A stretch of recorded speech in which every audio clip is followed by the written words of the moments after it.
Action, right? George Willis just asked me if he wanted him to introduce me. Well, familiar faces, good topic. It is good to see familiar faces. It's good to see everybody. We're so glad you came out tonight. And looking at someone that we all probably already know so much everything about, so it's like, how in the world am I going to start talking about Joseph, who we all already, we've heard his story over and over and over. Another thing Joey asked me was, do you send out like a group chat, a group message, do you need overheads?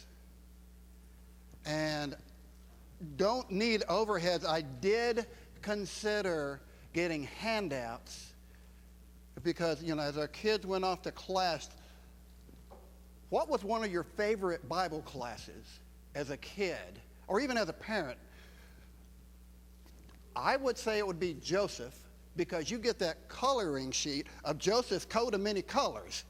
And you can go through that crayon box and use every color you want on there. And you could just color it to your heart's content. And you can see the kids coming in, holding it up to the parents. Look what I drew. You're like, yeah, honey. So I started to get coloring sheets, but then I said, yeah, we're going to have to get crayons too. So no crayons, no coloring sheets. Sorry to disappoint you. We do have the scripture of God. Open up to Genesis chapter 30. Let's just go through some of the high points as we can. See what we can pull out of Joseph's life. Starting at the very beginning. In Genesis chapter 30, we got the beginning of Joseph. As you look through chapter 30, you'll see how basically, how Leah had a bunch of kids, and then the handmaidens had kids, and then Leah had kids, and finally, 11 down the line, we have Joseph.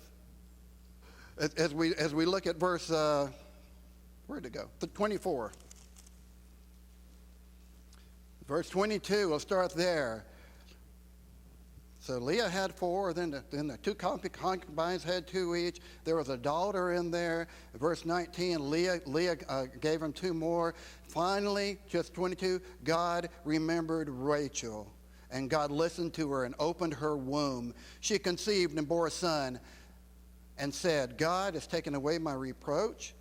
And she called his name Joseph, saying, may the Lord add me another son.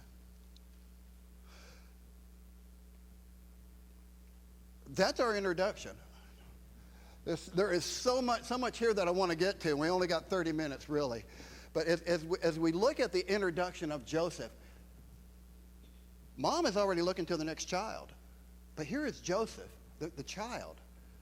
May God add me another son. And so Joseph is now finally the way things should have been. Let's look over in chapter 30, our next case, chapter 33. I do need glasses. Look over in chapter 33. Jacob has spent his time with Laban, worked there 7 years to marry Rachel. He worked 7 years, and what happens, remember? Leah is given to him instead of Rachel. So he's worked 7 years for what? Well, oh, by the way, work another 7 years, I'll give you Rachel too. And so it was a double wedding.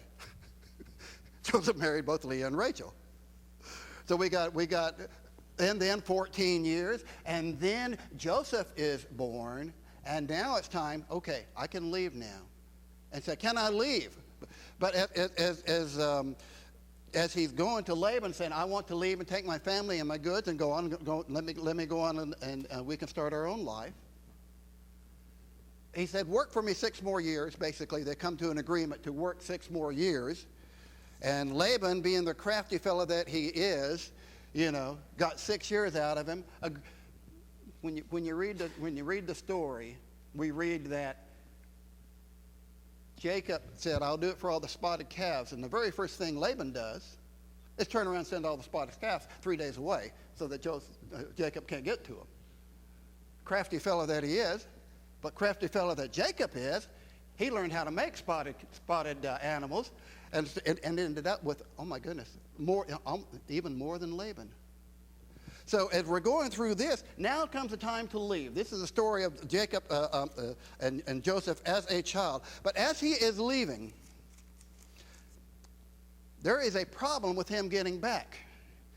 We're still going with Joseph's father. Remember, the problem with him coming back was that he had left Esau running for his life. His twin brother Esau, because he had stolen the birthright. All right?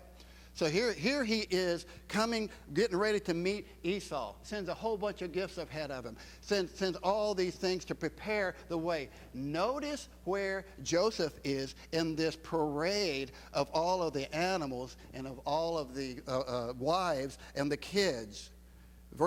Chapter 33, Jacob lifted up his eyes and looked. Esau was coming, 400 men with them. That's an army, folks. So he divided the children among Leah and Rachel and the two female servants, and he put the servants with the children in front, then Leah with her children, and Rachel and Joseph last of all. Joseph is learning young.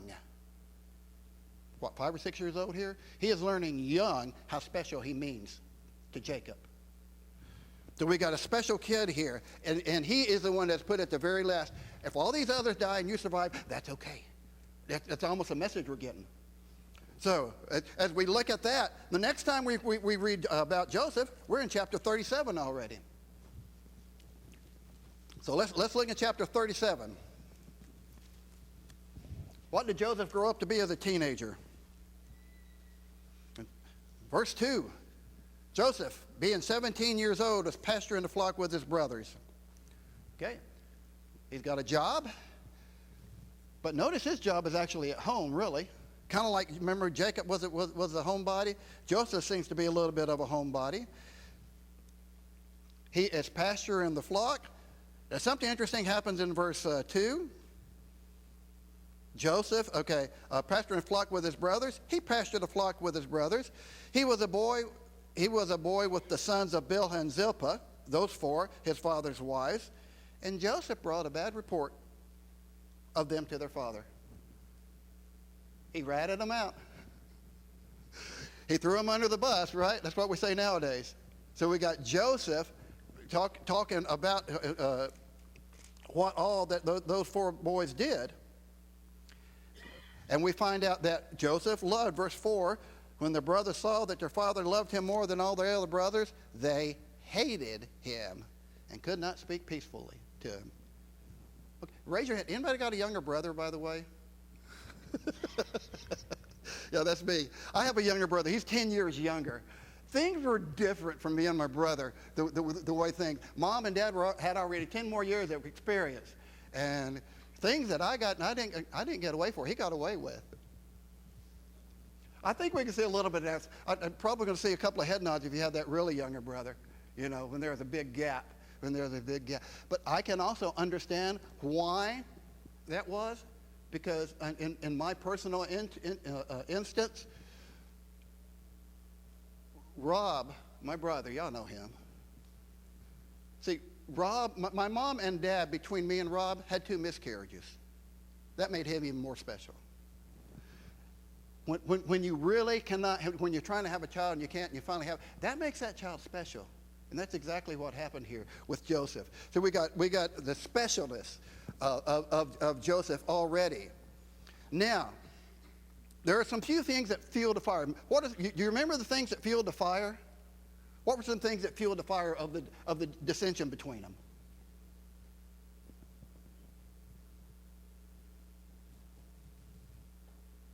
Between Joseph and his brothers. They were jealous. And what made them even more jealous? What did Joseph have and he told them about it? The dreams. Not just one dream, he had 2 dreams about it. And he told them both of them, separate times.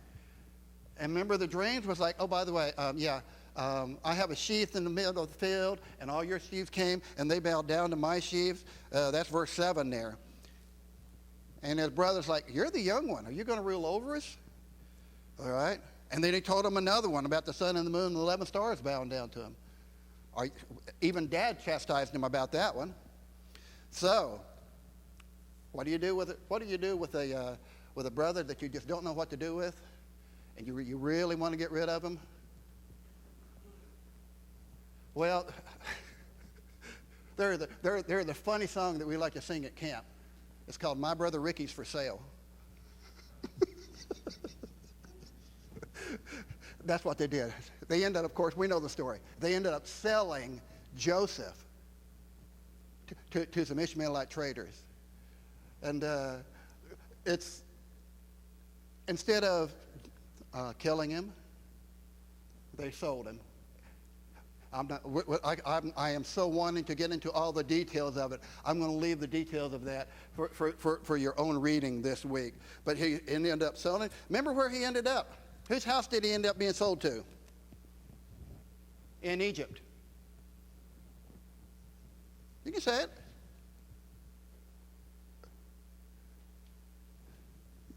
Potiphar. Thank you. All right. Thank you, Daniel. You've broken the gate here. We can talk now. Good. Told to Potiphar's house. What happened in Potiphar's house? Falsely accused. Ends up getting thrown in prison unjustly. And these are just the high points of his thing. In prison.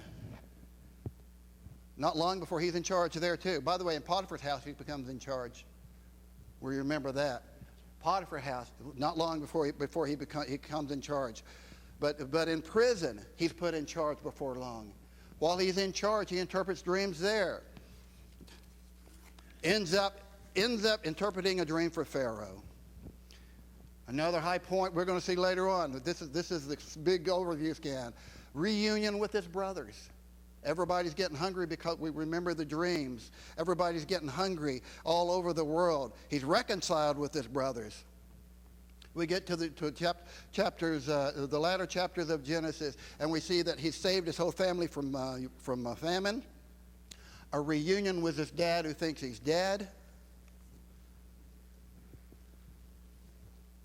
And there's, in a nutshell, and then Joseph is the one who gets to close Jacob's eyes, his father, as he passes away. He gets comfort with the one son that he lost is the one who gets to close his eyes. And as we end up Genesis, we end up with Joseph passing away and making them promise that they're going to take him back. Okay, so just the facts. Let's go on to the major points, all right? Jacob. Well, let me put it this way. Let's go to 36 and start 39.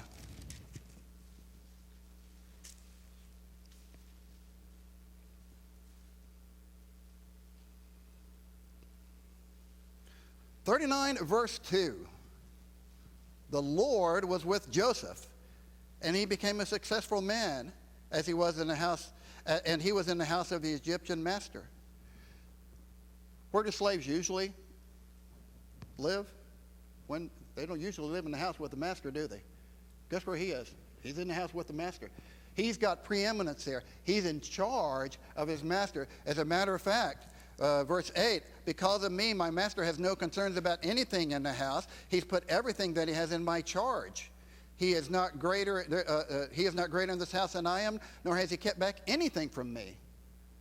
Now that is his description of his position as he's arguing with Potiphar's wife. So we remember what happened there. But notice his reason for not, well, let's go back to the problem, all right? From the time, verse 5, from the time that he had made him overseer in his house, and over all that he had, the Lord blessed the Egyptian's house for Joseph's sake. The blessing of the Lord was on all that he had. Verse 6 in the middle, Joseph was handsome in form and appearance, and after a time his master's wife cast her eyes on Joseph and said, "Lie with me." But he refused. And that's when he said, "This is why. I'm in charge of everything. The only thing he's kept from me is you, and that's because I'm not supposed to have you." Where did he know that from? Who taught him that? You see all kinds of problems with his 11 brothers. I wonder if Jacob finally learned how to teach his kids when he got to Joseph. because the others had all kinds of problems. And when we finally got to Joseph, he seems to have instilled in him a love for God. Wrong, get it wrong, get it wrong. Why were there even 11 children to begin with before we got to Benjamin, number 12? All right, we can think about why that. Hold that thought, because we're going to come to that. I want us to think about the things that are happening to Joseph. One word that comes up to me over and over is unjust. How many things that happened to him? He might have brought a little bit on himself by bragging, but when your younger brother brags to you, you don't sell him. It was unjust that they sold him. When he got to Potiphar's house, when we read on down in the next verses, we found out that she framed him. He ran away. We know the lessons about how, when temptation hits us. New Testament tells us to flee fornication in the old words. Why? Because that's something you just need to get out. Don't try to think your way through it. Don't try to resist. Flee fornication. That's what Joseph did. He said, I'm going to leave. You got my coat. You can have it. I'm leaving. And she uses that to frame him and say, oh, look, he tried to attack me. Potiphar, even knowing that God had blessed him and everything that Joseph had put his hand on, Potiphar put him in jail. It's even called a pit. Once again, he's in a pit. And here it is in there that he is unjustly kept even. All right? So here he's unjustly put in prison. About a year or two later, we're guessing, he ends up interpreting the dreams. Remember the dreams? Chapter 40? Chapter 40, we have the dreams that he interpreted for the people of Pharaoh's household. One of them was the baker, and one of them was the butler or cupbearer. Interpreted one, it said, in 3 days, you're going to have your cup in your hand, you're going to be serving Pharaoh again. He interpreted the second dream for the baker, and it wasn't as good. In that dream, in 3 days, you're going to be executed. And they're going to hang you, they're just going to leave you hanging up. And a very grisly picture there of what's going to happen to him. As we looking at him interpreting these, and the one thing he says to the cupbearer is, remember me when you get back there, because, look at this here. Verse 14 of chapter 40. Talking to the cupbearer, only remember me when it is well with you, and please do this kindness for me, and mention me to Pharaoh, and so get me out of the house. For indeed I was stolen out of the land of Hebrews, and here I have done nothing that they should put me into the pit. Unjust. Unjustly put there. Now what's going to happen when that guy gets out? He's going to go and tell Pharaoh and get him out of prison, right? Not for 2 years. Not for 2 more years. Yet, verse 23, the chief cupbearer did not remember Joseph, but forgot him. Until 2 years later, when Pharaoh has the dreams, he has the dreams of the 7 cows, he has the dream of the 7 heads of wheat, and the cupbearer is reminded. Joseph comes in, interprets the dream. But look, how many things that are unjust had to go on, he had to endure. It's just really unjustly sold, unjustly accused, unjustly forgotten. And yet, now we get to a part where we can talk about how God works things out versus how we try to work them out. Because think about how things would have worked out if we would have just used God's way. If everything would have gone exactly as it should. Jacob would have married Rachel, and they would have had Joseph, and no more. And we're going to see how, wait a minute, God's going to use these other 10, even for, there's going to be a purpose of these other 10 that came along, and we'll see that in a little bit. So, the question is, do we trust in our own plan of everything, or are we going to trust in God's plan? We don't know God's plan. We don't know God's plans. All we know is that we try to do some things. Jacob tried to do a lot of things and just could not seem to do it right. And yet it ended up working out all right. Can you imagine, instead of the 12 tribes of Israel, the 2 tribes of Israel? We'd had Joseph and Benjamin. We got 12 tribes because of all this. God working through things. God's plan versus man's plan.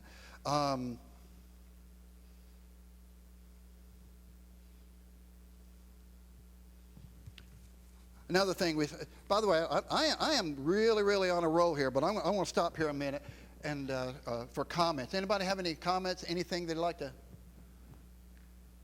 any thoughts that came up?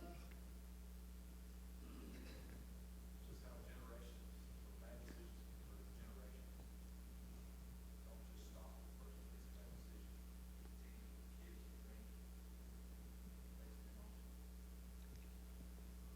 and Okay. That's a very good point. Every decision we make, they can have generational impact. As a matter of fact, there is one verse that says, to the 3rd and 4th generation, there will be an impact. And we have discovered that scientifically in the study of alcoholism. It can go down 2 or 3 generations, the alcoholic tendency. We still choose, but the alcoholic tendency can go down 2 or 3 generations. So...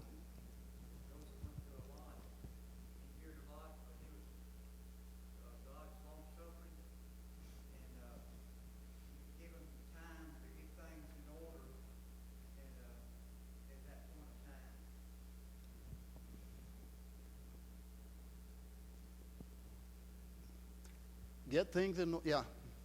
God's time versus our time. Absolutely. Absolutely. So,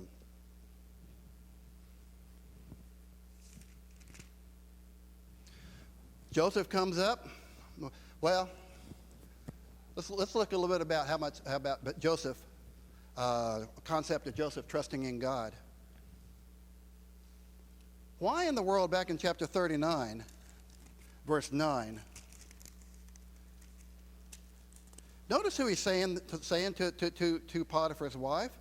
How can I do this, that is asleep with Potiphar's wife? How can I do this great wickedness and sin against God?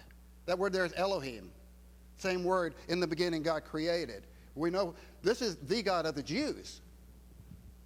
Did you catch that he is talking to an Egyptian about that I believe in the God of the Jews? And when we read about God mentioning, he's talking about his God. He's not talking about all those gods of Egypt. So we talk about him bringing up, he is fully trusting in a God that even that the Egyptians did not necessarily know or worship. Notice in chapter 40, verse 8, when he talks about dream interpretations. Right after those 2 in the prison had their dreams. They said, we've had dreams. There is no one to interpret them. Joseph said to them, do not interpretations belong to God, Elohim? Guess what? He's still giving God credit. He's still trusting in God. 41 verse 16. In Pharaoh's dreams. Joseph answered Pharaoh, it is not in me. God will give Pharaoh a favorable answer. Talking about interpreting the dreams. Pharaoh had just said, there's no one to interpret it for me. He said, Joseph was saying, yes, God can. Look in verse 25. Once again, Joseph said to Pharaoh, the dreams of Pharaoh 1, God has revealed to Pharaoh what he's about to do. Joseph didn't say, let me tell you what that means. He said, God is revealing it. Still giving God the credit. Verse 28, it is as I told Pharaoh, God has shown to Pharaoh what he's about to do. Verse 32, and the doubling of Pharaoh's dreams means that the thing is fixed by God, and God will shortly bring it about. We see him turning over and over to God and looking to him. And notice in chapter 41 now, in verse 38 to 39. Notice the result of him giving all the credit to God. Verse 38, and Pharaoh said to his servants, can we find a man like this in whom is the Spirit of God? Then Pharaoh said to Joseph, since God has shown you all this, there is none so discerning and wise as you. Give all the credit to God. Let God do the work. Even Pharaoh recognizes it. It's pretty cool. It's pretty cool that we can think just by turning it over to God and not worrying about it. Even when he named his sons. Notice what he named his sons in chapter 48. 48, verse 9. Oh, I'm sorry. Let's see here. No, that's a blessing. Let's look in 41, verse 51. Yep, I got ahead of myself there. 41, verse 51, Joseph called the name of the firstborn Manasseh, for God has made me forget all the hardships in all my father's house. Verse 52, name of the second he called Ephraim, for God has made me fruitful in the land of my affliction. He's even passing that on. They're the second, third generation, passing it on down, the good side of it. So, and not only did he have effect on Pharaoh, but once Joseph was in charge, look at chapter 43, verse 19.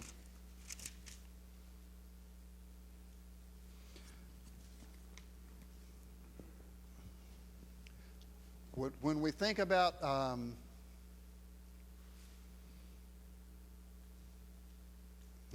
Joseph now in charge, he's already been in charge now for 9 years.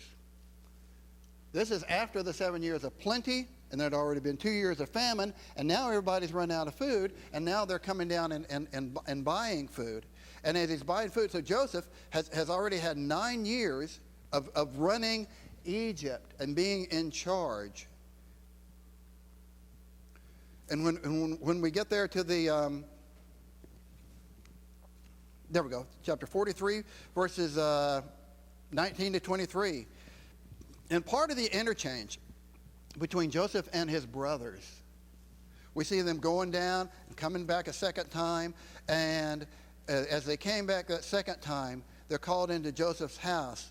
He went up to the steward of Joseph's house and spoke with him at the door and said, "Oh, my Lord, we came down the first time to buy food. And when we came to the lodging, we opened our sacks, and there was in each man's money in his mouth. Our money was full weight, so we brought it again with us, and we brought other money down with us to buy food. We don't know who put it in our sacks." Notice the response of the house steward. "Peace be to you. Do not be afraid. Your God and the God of your father has put treasure in the sacks for you. I received your money."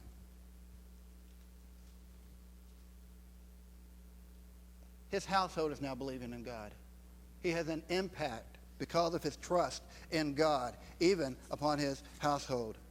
So, and upon his big reveal. Look in chapter 45. If you remember the story when he came back. I'm sorry, when the 10 brothers got together, they left Benjamin at home, and they went up to get food. And to make the long story short, he recognized them, they didn't recognize him. And as they went home with their food in their bag, they found that they'd put the money back in the bag too and didn't know what to do about it. They went home. Joseph said, "You can come back when you bring your youngest brother, and I know you're not spies." He accused them of being spies. I'm trying to summarize the whole series into one here. Yeah. So if I leave something out, please insert your favorite part by comment. Okay. Anyway, I want to say everything, but when he came back, there's going to be the big reveal here.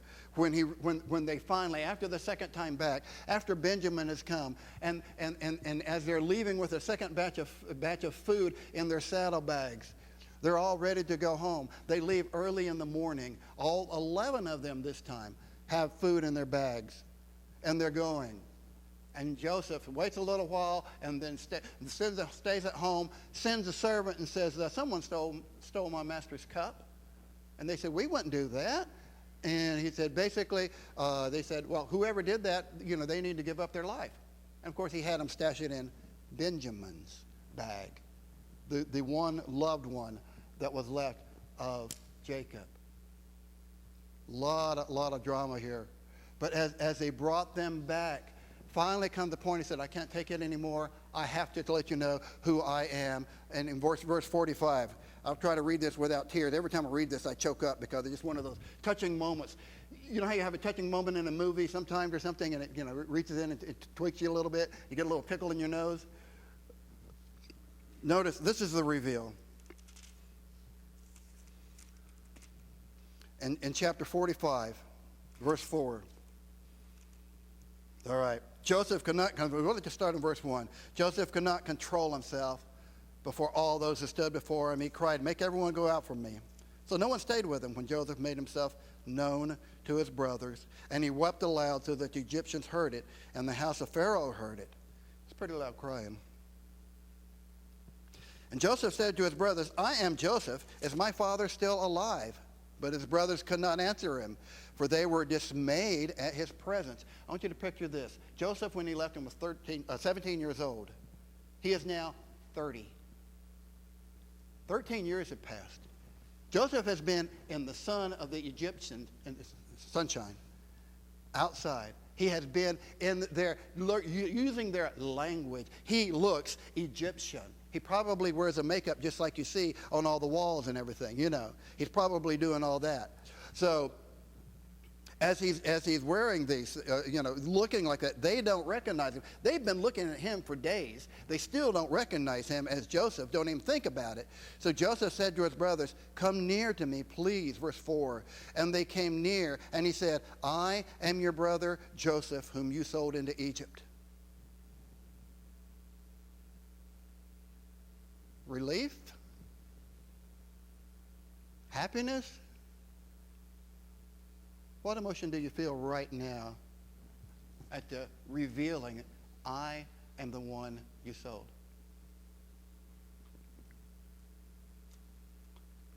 Notice what their first dismay. They didn't know what to think. 13 years ago, they'd been talking about this on the way.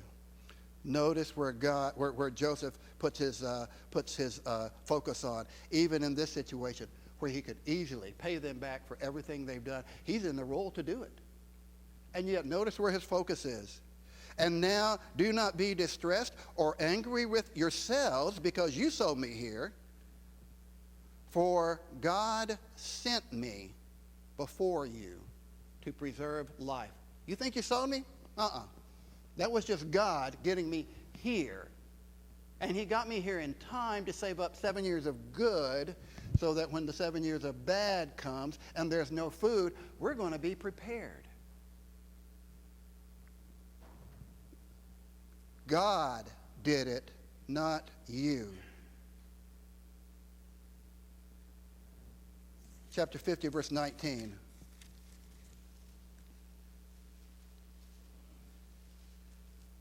They are worried.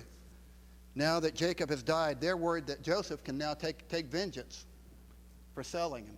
They still haven't quite grasped it, but notice Joseph's response to that. Basically, they said, well, Dad said, don't hold this against him before he died. And they said, we're your servants. But Joseph said to them, do not fear, for am I in the place of God? As for you, you meant evil against me, but God meant it for good, to bring about that many people should be kept alive as they are today. God working through Joseph recognizing it.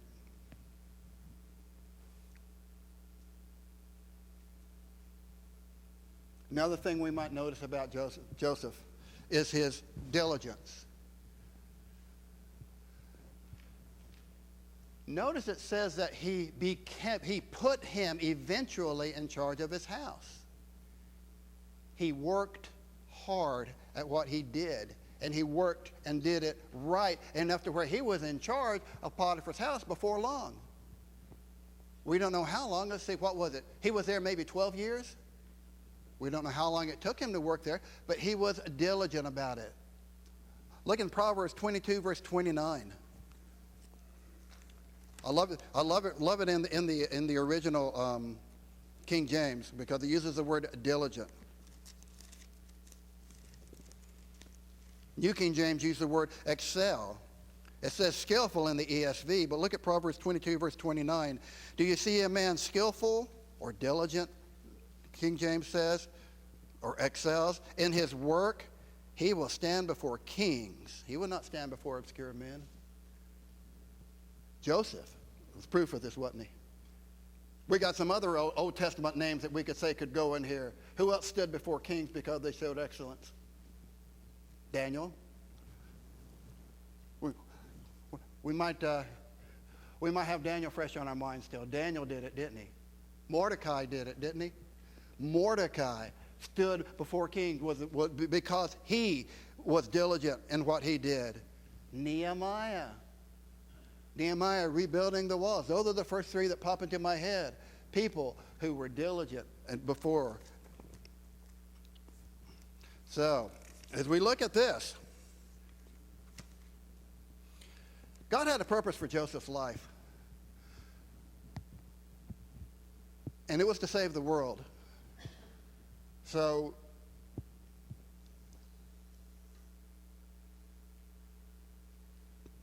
does God have a purpose for each and every life? Does he? I'm asking. A lot of people like to quote, Jeremiah, you know the plans I have for you, plans to exceed, plans to excel. But that is written to the nation and about them coming back. We don't see verses about individual plans, but we can see examples of it. Would you like to know what your purpose is? Your specific purpose? Joseph's specific purpose was to save the world, save the known world from starvation. Do we really want to know? I heard an interesting lesson about this. It was do we really want to know if we did have a purpose in our lives? Because, it might be that just God, when you get to heaven, it's like, God, why did you have me on earth? And what was my purpose there? And it might be, he might say something like, that little kid that, when you were in the park that day, you walked by and you saw he had just dropped his ice cream cone? And he was crying, and you went and bought him another one and gave it to him, and he stopped crying? Yeah, that was your purpose in life. Could we handle it? It might be. Who knows what that kid turns out to be? Who knows that turns the whole kid around? We don't know. Do we really want to know? Or do we just want to trust in the God who puts us there and not worry about how big or little God uses us? Sometimes God, what we define as little, God might define as big. So when we think about purpose, not everybody's going to have the purpose of Joseph, of becoming second in command to Pharaoh and saving the world. But it is encouraging to know that God can do that. It is encouraging to know that God can use whatever we have for him.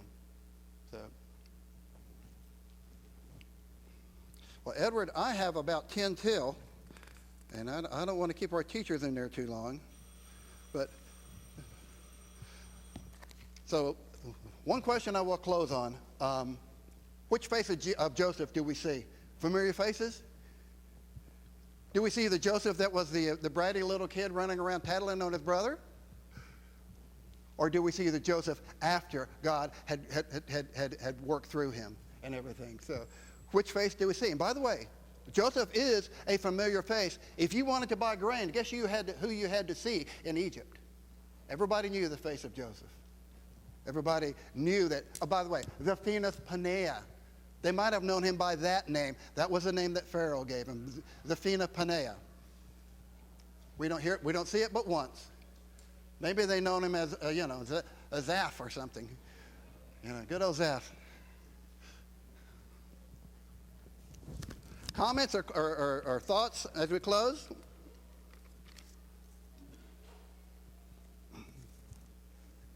All right. Thank you.